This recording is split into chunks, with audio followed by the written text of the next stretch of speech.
ဟုတ်ကဲ့မင်္ဂလာပါ Microsoft Excel အတန်းကနေကြိုဆိုပါရစေဒီကနေ့ကျွန်တော်ပြောပြပေးချင်တာကတော့ကျွန်တော်တို့ Microsoft Excel မှာ beginner အစမှာဖြစ်တဲ့အတွက်အခုကျွန်တော် user interface လေးတွေကပြီးတော့ကျွန်တော်တို့အပေါ်မှာရှိတဲ့ quizzes toolbar လေးတွေပါလေးတို့ customize လုပ်တာလေးကိုကျွန်တော်ဒီကနေ့ပြောပြပါမယ်အဲ့ဒီအတွက်အခုကျွန်တော်တို့ဒီ Excel အခုမြင်နေရတဲ့ setup screen ထဲမှာရှိတဲ့ကျွန်တော်တို့ new ဆိုတဲ့ panel လေးတော့ဝင်မယ်ဝင်ပြီးတော့ကျွန်တော်တို့ blank workbook ဆိုတဲ့ file တစ်ခုခေါ်လိုက်မယ်Okay အဲ့တော့ကျွန်တော်တို့ file တစ်ကိုဒီ new tab ကလည်းခေါ်လို့ရတယ်လို့ home tab ထဲမှာပဲရှိတယ် blank workbook ဆိုတဲ့ကောင်ကနေလည်းကျွန်တော်တို့ဝင်ခေါ်လို့ရတယ် Okay အခုမြင်နေရတဲ့ setup screen ကကျွန်တော်တို့ Excel version ပေါ်မှာမူတည်ပြီးတော့နည်းနည်းပြောင်းလဲမှုတွေရှိတယ်ဥပမာ Excel version 2009လို့2010လို့2013လို့သုံးနေမယ်ဆိုရင်ဒီပုံစံလေးမမြင်ရဘဲနဲ့ဘေးမှာတေးသေးလေးနဲ့မြင်နေရတတ်တာဖြစ်တတ်တယ်Okay အဲ့ဒါကိုကျွန်တော်တို့စိတ်မပူပါနဲ့ကျွန်တော်တို့ Excel မှာသုံးထားတဲ့ formula တွေ function တွေအကုန်လုံးကတူတူပဲဖြစ်လိမ့်မယ်ပြောင်းလဲမှုနည်းနည်းလေးပဲရှိလိမ့်မယ် Okay ဒါဆိုကျွန်တော်တို့ version ဘယ် version ဖြစ်ဖြစ်ကျွန်တော်တို့ tutorial ကြည့်ပြီးတော့ like လုပ်ကြည့်ပါကျွန်တော်သုံးခဲ့တဲ့ command တွေ tool တွေမတွေ့ဘူးဆိုရင်ကျွန်တော် comment မှာမေးနိုင်ပါတယ် Okay ဒါဆိုအခုကျွန်တော်တို့ file တစ်ခုခေါ်လိုက်မယ် new ထဲကိုသွားမယ် new ထဲကမှ blank workbook Okay ဒါဆိုကျွန်တော်တို့အခု Excel ရဲ့ workbook အသစ်တစ်ခုကြာလာပြီ Okay ကျွန်တော်အခု Excel user interface တွေကိုတစ်ချက်ပြောပြမယ်ကျွန်တော် Excel user interface မှာအပေါ်ဆုံးမှာမြင်နေရတဲ့ကောင်လေးကိုဘာလို့ခေါ်လဲဆိုရင် quick access toolbar လို့ခေါ်တယ်အဲ့ဒီကောင်လေးရဲ့အလုပ်လုပ်ပုံကကျွန်တော်တို့ဒီအောက်မှာရှိတဲ့ command တွေကျွန်တော်တို့သုံးမယ်ဥမာ font ပြောင်းမှု font ကိုဘိုးလုံးမှု font ကိုစလုံးလေးဆောင်းမှု item လေးလုံးမှုအဲ့လိုကောင်လေးတွေကအစားဒီ command တစ်ခုချင်းစီအကုန်လုံးကိုကျွန်တော်တို့က shortcut အနေနဲ့အပေါ်မှာထည့်ထားလို့ရတယ်အလွယ်တကူသုံးလို့ရအောင်ဒီပုံမှာ quick access toolbar မှာကျွန်တော်တို့ထည့်ထားလို့ရတယ်အခု quick access toolbar မြင်နေရတဲ့ကောင်လေးကကျွန်တော်တို့ save icon လေးရှိမယ် undo redo ကောင်လေးတွေရှိမယ်ပြီးတော့ copy ကောင်လေးရှိမယ် copy လုပ်တဲ့ shortcut လေးရှိမယ်ပြီးတော့ကျွန်တော်တို့ symbol shortcut လေးရှိမယ် okay ဒါကျွန်တော်တို့ quick access toolbar ဆိုတဲ့ကောင်လေးပါပြီးတော့အဲ့ဒီအောက်ကကောင်လေးကကျွန်တော်ဘာလို့ခေါ်လဲဆိုကျွန်တော်တို့က ribbon လို့ခေါ်တယ်အဲ့ဒီ ribbon ထဲမှာကျွန်တော်တို့အလုပ်လုပ်မဲ့ Excel ရဲ့formula တွေ function တွေအကုန်ရှိတယ်ပြီးတော့ကျွန်တော်တို့ Excel ရဲ့ဒီ cell တွေကို edit လုပ်မဲ့ tool တွေ command တွေအကုန်ရှိတယ်အဲ့ဒီအတွက်ကျွန်တော်တို့ Excel ကိုအလုပ်လုပ်မယ်ဆိုရင်ဒီ ribbon ထဲမှာတစ်ခုထဲမှာရှိတဲ့ကောင်တွေအကုန်လုံးကျွန်တော်တို့မှတ်မိနေရမယ်ဘယ်တက်ကဘယ် command ကဘယ် group ထဲမှာရှိတယ်ဆိုတော့ကျွန်တော်တို့ကသိနေရမယ်အဲကြောင့်မှကျွန်တော်တို့အလုပ်လုပ်မယ်ဆိုရင်လွယ်ကူလိမ့်မယ်မြန်ဆန်လိမ့်မယ် Okay ဒါဆိုရင်တတိယတစ်ခုကကျတော့ဒီဘက်ဘေးကကောင်လို့ဘာလို့ခေါ်ရင်သူက name bar လို့ခေါ်တယ် Okay name bar အခု name bar ရဲ့အလုပ်လုပ်ပုံကကျွန်တော်တို့ဒီမှာအခုဒီကျွန်တော်တို့ set ကွက်လေး Okay set ကွက်လေးကအခုကျွန်တော်တို့ mouse ကိုဒီ grid line တွေရှိတဲ့နေရာထဲမှာတနေရာကြိုက်တဲ့နေရာကိုထောက်ကြည့်မယ်ဆိုရင်ကျွန်တော်တို့ရှိတဲ့နေရာလေးကိုဒီကောင်လေးကပြတယ်အခုဒီမှာ G6 ဆိုပြီးပြနေတယ်ဒါ name bar လို့ခေါ်တယ် Okay အဲ့ဒီ G6 ရဲ့နေရာမှာ G ကကျွန်တော်တို့ column number ဖြစ်ပြီးတော့နောက်က6ကကြတော့ row number ဖြစ်တယ် Okay ဒါဆိုရင်ကျွန်တော်တို့ column number နဲ့ row number Okay အခုကျွန်တော်တို့ရှိတဲ့ position ကိုဒီ name box လေးကနေရာပြနေတယ်ဒီမှာဆိုကျွန်တော်တို့က G ရဲ့ row မှာရှိ G ရဲ့ column မှာရှိပြီးတော့ကျွန်တော်တို့6 set row မှာရှိတဲ့ဒီ equal လေးဖြစ်တဲ့အတွက်ဒီနေရာလေးကိုဒီနေရာလေးရဲ့နာမည်က G6 ဆိုပြီးတော့ဒီကောင်က name box မှာပြနေတယ် Okay ဒါကိုကျွန်တော်တို့ကိုကြိုက်တဲ့နေရာမှာထောက်ကြည့်မယ်ဆိုရင် name box တွေမှာနာမည်လေးကကိုရှိတဲ့နေရာကိုဒီမှာပြလိမ့်မယ်အဲ့ဒီအတွက်ဒီကောင်လေးကို name box လို့ခေါ်တယ်နောက်တစ်ခုကကြောက်ကျွန်တော်တို့ဒီဘက်ဘေးကကောင်လေးကကြတော့ function bar ဒါမှမဟုတ် formula bar လို့လည်းခေါ်တယ်ကျွန်တော်တို့အသုံးပြုမဲ့ formula တွေ function တွေအကုန်လုံးဒီထဲမှာရိုက်မယ်ကျွန်တော်တို့ formula တွေပြန်ကြည့်မယ်ဆိုလည်းဒီထဲမှာပြန်ကြည့်မယ် edit လုပ်မယ်ဆိုလည်း formula တွေကိုဒီထဲမှာ edit လုပ်မယ် Okay ဒါကျွန်တော်တို့ Excel formula လေးကိုဒီထဲမှာထည့်ပြီးအသုံးပြုမယ် Okay ဒီအလဲမှာမြင်နေရတဲ့ကောင်ကြီးကကြတော့ကျွန်တော်တို့ Excel ရဲ့ workspace area လို့ခေါ်တယ်ကျွန်တော်အလုံးလုံးမဲ့ Excel data တွေအကုန်လုံး sheet တွေ graph တွေ Okay အဲ့ဒါတွေအကုန်လုံးကကျွန်တော်ဒီထဲမှာပဲရှိနေလိမ့်မယ်ကျွန်တော် print ထုတ်မယ်ဆိုတော့ဒီထဲမှာရှိတဲ့စာတွေကိုပဲကျွန်တော် print ထုတ်မှာဖြစ်တဲ့အတွက်ဒီကောင်ကိုကျွန်တော်တို့က workspace area လို့ခေါ်တယ် Okay နောက်တစ်ခုကကြတော့ကျွန်တော်တို့အခုအောက်ဆုံးမှာရှိနေတဲ့ကောင်လေးကျွန်တော်တို့ဒီအောက်ဆုံးမှာ Okay viewer မှာဆိုရင်လည်းအောက်ဆုံးမှာဖြစ်တဲ့အတွက်တိတ်မမြင်အောင်ဖြစ်လိမ့်မယ် Okay ဒီအောက်ဆုံးမှာဆိုရင်ကျွန်တော်တို့ဘာရှိမလဲဆိုရင်အခုပေါ်နေတဲ့တော့ ready ဆိုပဲပေါ်တယ်ပြီးတော့ဒီဘက်ဘေးမှာကျွန်တော်တို့ shortcut လေး3ခုရှိတယ်ဒါကျွန်တော်တို့ status bar လို့ခေါ်တယ် status bar ဆိုတာကျွန်တော်တို့အခုဒီ Excel sheet ကြီးရဲ့ property တွေကျွန်တော်တို့ Excel sheet မှာ data တွေပါတွေထည့်ထားရဲဆိုတဲ့အကောင်လေးကိုဒီကောင်ကဒီမှာ status bar မှာဖော်ပြမှာအခုကျွန်တော်တို့ Excel ကတိတ်ပြီးတော့ ဘာမှထည့်ထားတာဖြစ်တဲ့အတွက်ဒီအောက်မှာမပေါ်သေးဘူးကျွန်တော်နောက် lesson တွေမှာဒီ status bar အသုံးပြုပြီးတော့အသုံးပြုတဲ့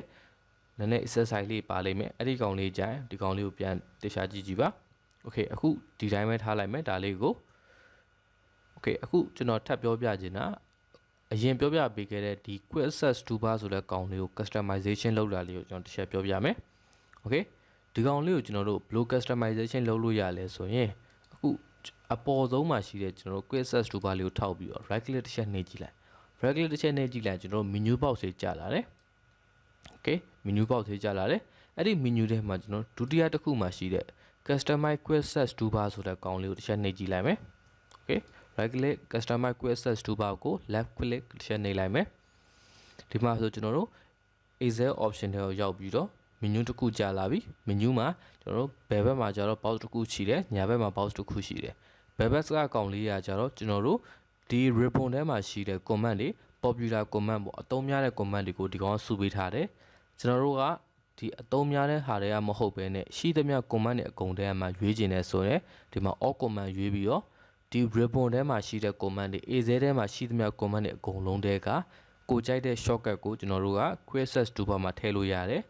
okay ဒါမှမဟုတ်ဒီ all command ဘေးမှာရှိတဲ့ down arrow ကိုထောက်ပြီးကျွန်တော်တို့က home tab ထဲမှာရှိတဲ့ဥပမာဒီ copy store ဘာလို့ shortcut လေးထည့်ခြင်းလဲဆိုရင် home tab ထဲကိုသွားပြီး edit ထဲမှာရှိတဲ့ကျွန်တော်တို့ command လေးတွေကိုကြိုက်တဲ့ command လေးတွေကိုဒီပုံမှာထည့်ပြလို့ရတယ် okay အခုကျွန်တော် command လေးထည့်ကြည့်မယ် command လေးကိုကျွန်တော် popular command ထဲကနေပဲရွေးထည့်လိုက်မယ် popular command ဘယ် command လေးထည့်မလဲဆိုတော့ကျွန်တော်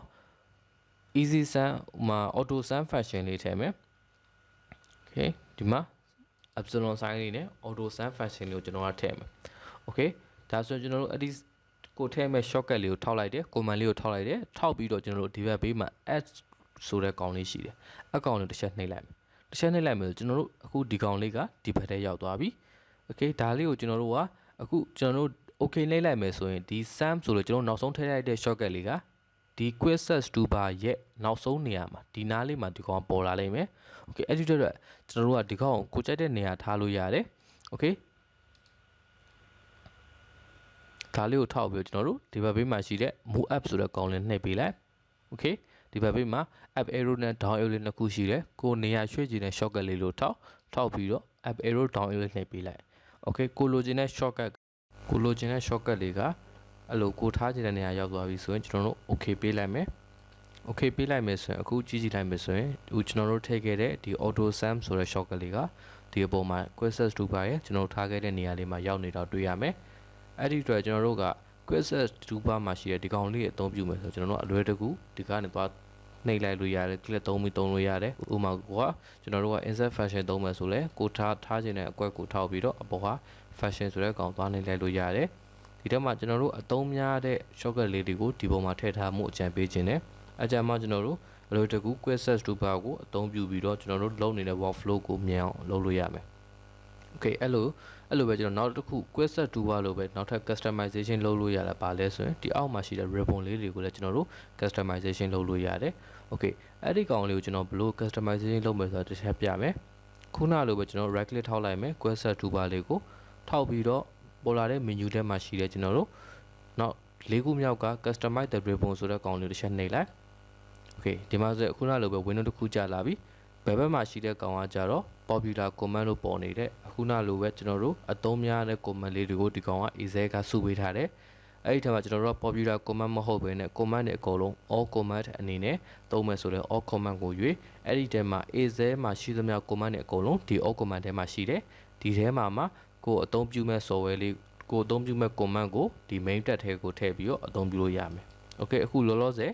popular command ပဲထားလိုက်မယ်ထားပြီးတော့ဒီဘက် tab ထဲမှာရှိတဲ့ကောင်လေးတွေကို okay remove ထည့်ထားတဲ့ grab အခုဒီဘက်ထဲမှာရှိတဲ့ customize the ribbon ဆိုတဲ့ညာဘက်မှာရှိတဲ့ tab ထဲမှာရှိတဲ့ကျွန်တော်တို့ ribbon လေးတွေဆိုရင်ဒီမှာ home တို့ insert တို့ page layout တို့ဒီအပေါ်မှာရှိတဲ့ကောင်လေးတွေဒီကောင်လေးတွေရှိတယ် okay အဲ့ဒီကောင်လေးကသူ default အနေနဲ့ပါပြီးသားကောင်လေးတွေဖြစ်တယ်ဒီကောင်လေးကိုကျွန်တော်တို့ edit မလုပ်တော့နဲ့ကိုလုံးလိုက်တဲ့ဆိုရင်ပြီးကြရင်အဲ့ဒီ command ကဘယ်နားမှာရှိမှန်းမသိဘဲနဲ့ရှာရပြန်ခတ်သွားမှာဖြစ်တဲ့အတွက်ဒီ default အနေနဲ့ရှိတဲ့ ribbon တွေတို့ edit မလုပ်နဲ့ကိုထည့်ခြင်းနဲ့ဆိုရင်အဲ့ဒီအောက်မှာ new tab ဆိုတဲ့ကောင်ရှိတယ် okay အဲ့ဒီ new tab လေးကိုကျွန်တော်တို့ခေါ်လိုက် new tab လေးကိုခေါ်ပြီးတော့အဲ့ဒီ new tab ထဲမှာကျွန်တော်တို့ဒီမှာ group ရှိရယ် new tab ကို rename ပေးတစ်ချက်ထောက်လိုက် new tab customer ကိုထောက်ပြီးတော့ rename ပေးလိုက်ပြီးတော့ my tab လို့ရိုက်လိုက်မယ် okay ပြီးတော့အဲ့ဒီအောက်မှာရှိရ new group tab နဲ့ group ကဘာလဲဆိုရင်အခု tab ဆိုတော့ကျွန်တော်တို့ဒီအပေါ်မှာရှိတဲ့ home insert page layout တို့ tab name တို့ခေါ်ပြီးတော့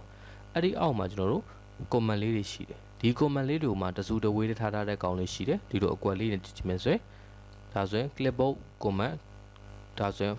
found group လို့ခေါ်တယ် okay ဒါဆိုရင် clipboard group ထဲမှာလည်းဒီလို comment လေးတွေရှိရယ် found group ထဲမှာဒီလို group တွေရှိတယ်အဲ့တော့ကျွန်တော်တို့ကဒီအောက်မှာရှိတဲ့ name လေးကို group name လို့ခေါ်တယ် okay ကျွန်တော်တို့ကအတွက် group name နဲ့ပေးရမယ် group name မှာကျွန်တော်တို့ကအခုတစ်ခုဘယ်လိုပေးလိုက်မလဲဆိုရင်ဟိုက mostly used လို့ကြည့်ပေးလိုက်မယ် okay အဲ့ထဲမှာမှကျွန်တော်တို့ဒီကောင်လေးကိုထောက်ပြီးဒီထဲမှာမှကျွန်တော်တို့အသုံးများတဲ့ command လေးတွေကိုထောက်ပြီး add name font color add font size ကိုadd name ဒီမှာဆိုရင်ကိုထည့်ထားတဲ့ command လေးတွေက my tab ဆိုတဲ့ tab ရဲ့အောက်မှာရှိတဲ့ mostly group ဆိုတဲ့group ရဲ့အောက်ထဲမှာ fake color font color ဆိုဝင်သွားပြီကိုအဆင်ပြေသလိုကိုရဲ့ tab ကို customization လုပ်လို့ရတယ်ကိုအသုံးများတဲ့ tab တွေကိုသုံးများတဲ့ command တွေကိုစုထားလို့ရတယ် my tab ထဲမှာ okay ရသွားပြီဆိုရင်ကျွန်တော်တို့ okay ပေးလိုက် okay ပေးလိုက်ပြီဆိုကျွန်တော်တို့အခုဒီ ribbon ထဲမှာသွားကြည့်မယ်ဆိုရင်နောက်ဆုံးမှာ my tab ဆိုပြီးကျွန်တော်တို့အခုနလုပ်လိုက်တဲ့ tab လေးကပေါ်နေလိမ့်မယ်အဲ့ဒီထဲမှာသွားပြီးတော့အခုကြည့်လိုက်မယ်ဆိုကျွန်တော်တို့အခုနထည့်ထားတဲ့ group mostly used ဆိုတဲ့ group လေးရှိလိမ့်မယ်အဲ့ဒီထဲမှာ fake color font color ဆိုပြီးတော့ကျွန်တော်အခုနထည့်ခဲ့တဲ့ command လေးတွေကဒီထဲမှာဝင်နေလိမ့်မယ်အဲ့လိုမျိုးကျွန်တော်တို့ quizzes toolbar ကိုလည်း customization လုပ်လို့ရတယ်လို့ကျွန်တော်တို့ဒီအောက်မှာရှိတဲ့ ribbon ကိုလည်း customization လုပ်လို့ရတယ် okay ဒီနှစ်ခုကိုကျွန်တော် customization လုပ်ပြီးတော့ကျွန်တော်တို့ရဲ့ workflow speed အလုပ်လုပ်တဲ့အချိန်ကိုတက်တာစေတယ်ပို့ပြီးမြန်ဆန်စေတယ် okay အဲ့ဒီအတွက်ကျွန်တော်တို့အချိန်ပေးပြီးတော့ဒီကောင်လေးတွေကိုတေချာ quizzes toolbar နဲ့အောက်မှာရှိတဲ့ ribbon လေးကို customization လုပ်ပါအခု beginner နဲ့စမဲ့လူတွေအတွက်ကကြတော့ဒီမဲမှာရှိတဲ့ command လေးတွေကိုတိတ်ပြီးတော့မတိသေးတဲ့အတွက်လောလောဆယ်တော့လုံနည်းလေးကိုပဲ try ကြည့်ပါ try ကြည့်ပြီးတော့ကျွန်တော်တို့နောက်ပိုင်း lesson တွေ exercise တွေများလာတယ်များကိုကျွမ်းလာတဲ့ command လေးတွေကိုအသုံးများမယ်လို့ထင်တဲ့ command လေးတွေကိုဒီလို quizzes toolbar လေးမှာထည့်ထားပါအဲ့တော့ဒါမှမဟုတ် ribbon မှာ my tab ဆိုပြီး tab တစ်ခုခေါ်ပြီးတော့အဲ့ဒီထဲမှာ command လေးတွေကိုစုထားပါokay ဒါဆိုရင်ကျွန်တော်တို့အခုဒီ customization လုပ်တာနှစ်ခုရပြီဆိုရင်ဒီကိနောက်ထပ်ကျွန်တော်ပြပြပေးချင်တာပါလဲဆိုရင် file save တာလေးတွေ open လုပ်တာလေးကိုတစ်ချက်ပြောပြမယ် okay file save မယ်ဆိုရင်ကျွန်တော်တို့ဒီ file ထဲကိုသွားမယ် okay ကျွန်တော်ဒီ user interface ထဲမှာရှိတဲ့ ribbon ထဲမှာရှိတဲ့ file tab ထဲကိုသွားမယ်သွားပြီးတော့ဒီမှာ save ဆိုတဲ့ကောင်ရှိတယ် okay အဲ့ဒီ save ကိုနှိပ်လိုက်မယ် okay ဒါမှမဟုတ်ကျွန်တော်အခုက save ပြီးသား file ဖြစ်တဲ့အတွက်တစ်ခါတည်း save သွားတာ okay file တစ်မစရသေးတဲ့ file ဆိုရင်ဒီလိုပေါ်လာမယ် save လို့နှိပ်လိုက်တာ ਨੇ ဒီပုံစံနေရာလေးရွေးခိုင်းလိုက်မယ် okay ကျွန်တော်တို့အခုဒီ file ကိုဘယ်ထဲမှာ save မှာတော့ this pc ဒီ pc ထဲမှာ save မှာလားဒါမှမဟုတ်ဒီလိုကိုယ့်ရဲ့ဒီ Microsoft Excel က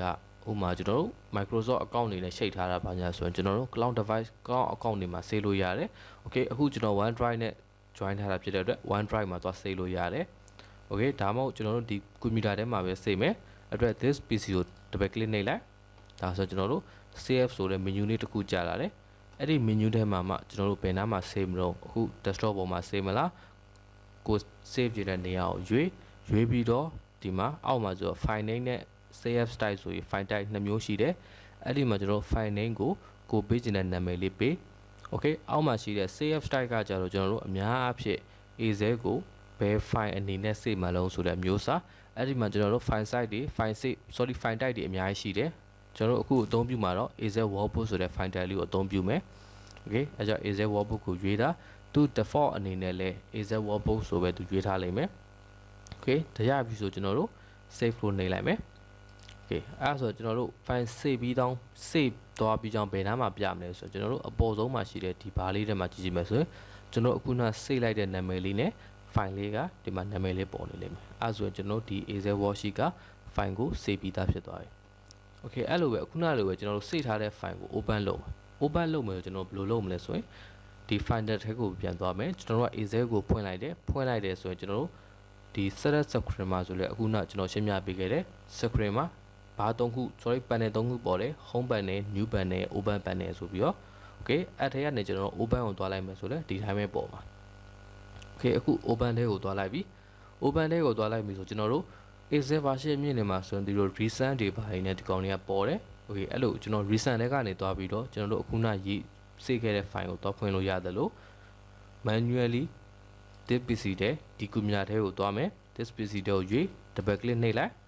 ဒီမှာကျွန်တော်တို့အခုနလိုပဲ save လုပ်တဲ့နေရာမှာပေါ်တဲ့ menu လေးပေါ်လာပြီအဲ့ဒီ menu ထဲမှာကို file ရှိတဲ့နေရာကိုလိုက်ရှာကို file ဘယ်နားမှာအခုနောက်စေခဲ့လုံးဆိုမှတ်ထားပြီးအဲ့ဒီ file လေးကိုထောက်ပြီးတော့ open ဆိုနေလိုက်မယ်ဆိုရင်ဒီ file လေးက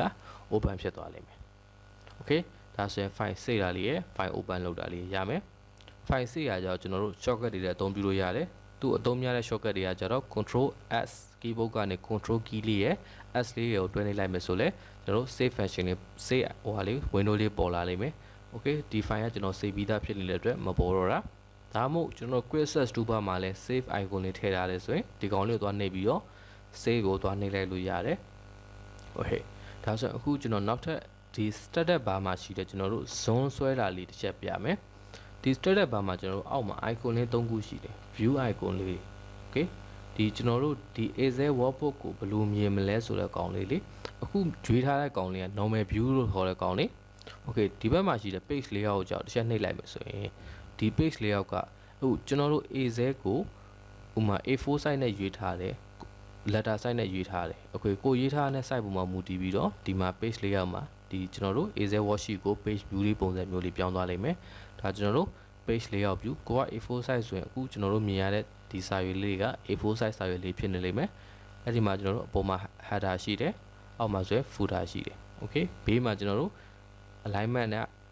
လွတ်ထားတဲ့နေရာလွတ်လေးရှိမယ် Okay ဒါဆိုရင်ဒါ page layout view နောက်တစ်ခုက preview